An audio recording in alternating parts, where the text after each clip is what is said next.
Trusting ourselves matters in life and in love.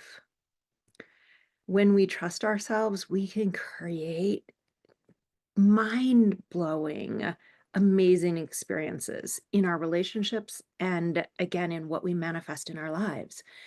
And yet, so often, so many of the people that step into our work struggle to trust themselves. And so I wanted to take a couple of minutes to talk about what does it mean to trust yourself and why it matters in relationship, and also to talk about how you build that trust with yourself. So, first of all, trust of self, trusting yourself is an experience of believing in your capacity to navigate life. Trusting in yourself is knowing that even if you make quote unquote the wrong decision, a decision that you might decide later it could have been different, you still believe in yourself. You believe in your capacity to recognize and discern that something needs to change, and then you can make another choice. Trusting yourself is similarly being willing to forgive yourself when it doesn't go well, because it won't. Guaranteed, not everything that you embark on, not everything that you try to do will go well. It doesn't for me, it doesn't for my friends, it doesn't for our clients, it won't for you. Everything is not going to go well all the time. So trusting yourself is saying, I'm still okay, even if something doesn't go well. And let's expand that. We talk about this aspect in the soul love journey. The first phase of the journey is what we call ecstatic authenticity. And it's really about developing a relationship with ourselves that is so strong that we know who we are. We know our needs, our wants, our desires, our turn-ons, our turn-offs. And we're willing to let ourselves be seen in that. So trusting yourself is actually a critical, integral part of being fully yourself, ecstatically authentic. You have to trust yourself to let yourself be seen. And so the first part starts with the relationship with you that leads us to the relationship with another, what we would call ecstatic intimacy, or the heart to heart, body to body, soul to soul connection, that when we let ourselves be seen by another, that we can have that depth of intimacy, connection, love, bonding, passion. But we have to in order to have that ecstatic intimacy, we have to let another see us. And we can't guarantee the response. We can't guarantee that they're going to embrace us and love what we had to say. But part of trusting yourself is to know that if you share, if you offer and reveal yourself, if you let them see into you, into me, you see, that you'll be okay, even if they don't respond in the most enthusiastic and loving way. So we can look at it in that scenario. In order to be intimate, in order to be in relationship in a deep and profound and sustained way, we have to trust ourselves to show up, even when they don't show up well. And we have to trust ourselves that we can be okay, even when they're not their best self. This is a potent aspect of soulful relationships, because we're all going to mess up. We're all going to do things unconsciously. We're all going to have experiences that we wish we hadn't had. We'll say things we wish we hadn't said. We'll hear things that the other person will wish that they hadn't said. But the trust of each other depends fully and wholly on the trust that you have of yourself, that you can navigate those ups and downs. So this is why it matters in relationships. This is what it is.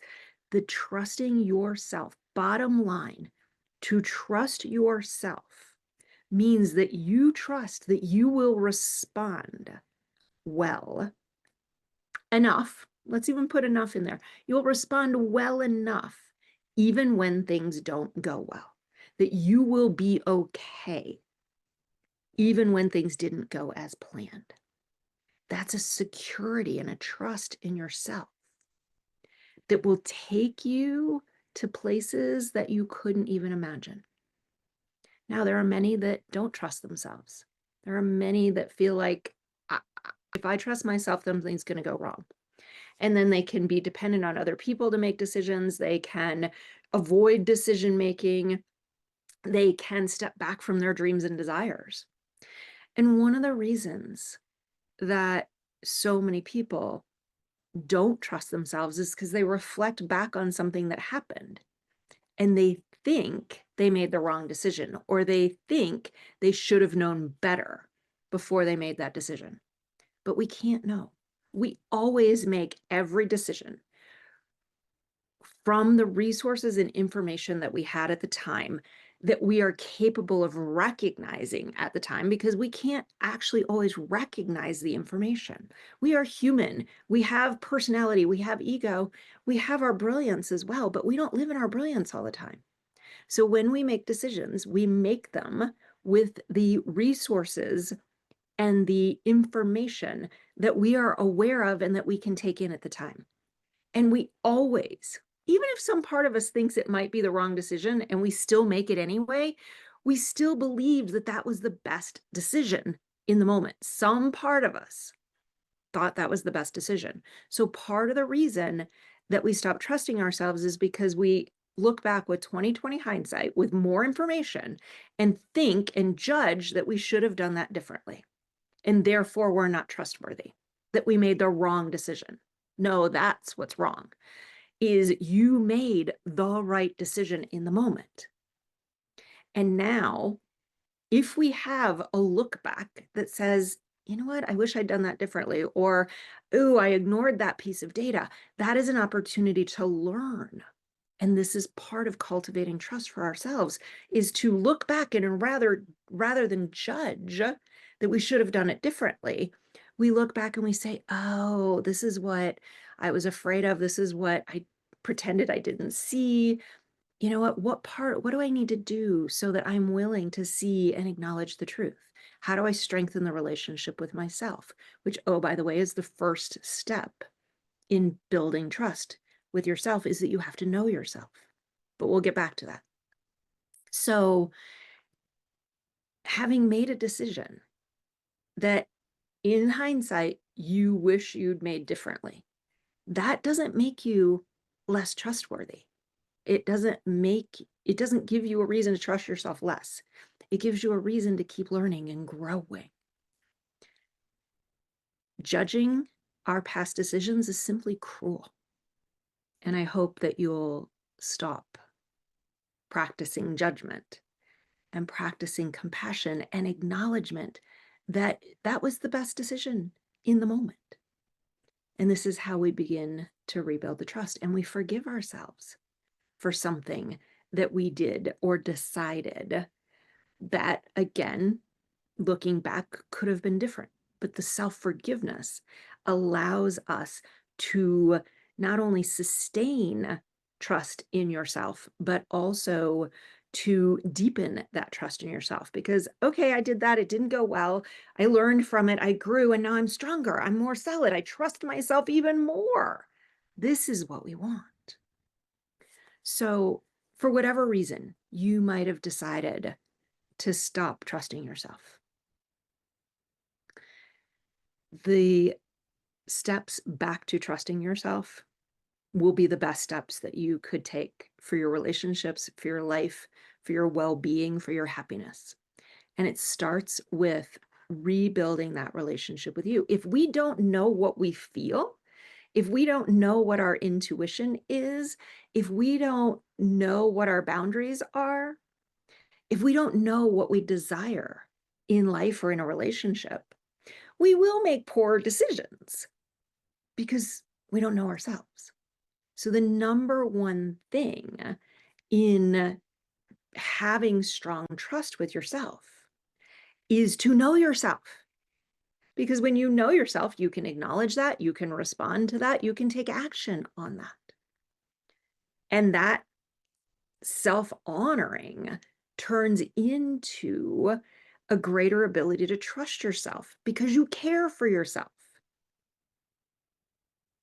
When people are authentic with us, we trust them more. When you know you and you are authentic and responsive to your needs, wants, desires, and boundaries, you'll trust yourself more. So, first and foremost, build a strong relationship with yourself. And as you get to know yourself better, then you want to cultivate a level of grace with you. You want to cultivate that forgiveness. You want to cultivate the capacity to look back and say, I know you did the best that you could, and it's totally okay. We got this. We're going to choose again. Because this is another thing. I have forgotten. Diedrich Walsick, I believe, is the one that said we get to choose again because we're actually living life with a whole series of choices and decisions. From what do we have for breakfast? How do we drive to work? What time are we going to lunch? Are we going to make that phone call? Are we going to prepare that report? Are we going to pick up groceries after work? Those are all little, seemingly small decisions, but all of those choices that we make actually turn into our lives. And so we just want to start seeing that you're always making a series of decisions, and that you can trust how you chose to get to work. You can trust what you chose to have for lunch. You can trust whether you decided to call that person you met or say I love you to your beloved. Like, they're all actually small things. And when we bring those things together, even big decisions are just an amalgamation of our smaller decisions. And so, with that, going back to this idea of choosing to choose again, when we get more information, which we will, make a decision, start down the path. Oh, I see things that I couldn't see before. Now we can choose to make a new choice. Or as Gandhi says, I've given up the need to be consistent, which means I made this choice today. And he gave himself permission that when new data came in, new information came in, he could make a different choice.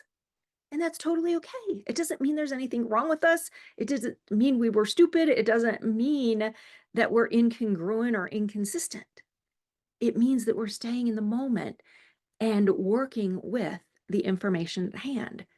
And when you trust yourself, you can make new decisions, even if it's completely the opposite of what you said yesterday. You have more information. You make a better decision. So then, with that grace, you want to, again, forgive yourself when it doesn't go well. Forgiveness is such a powerful tool to let go of the past and allow ourselves to be more powerful and potent and trustworthy with ourselves and others as we step into each moment. So forgive yourself.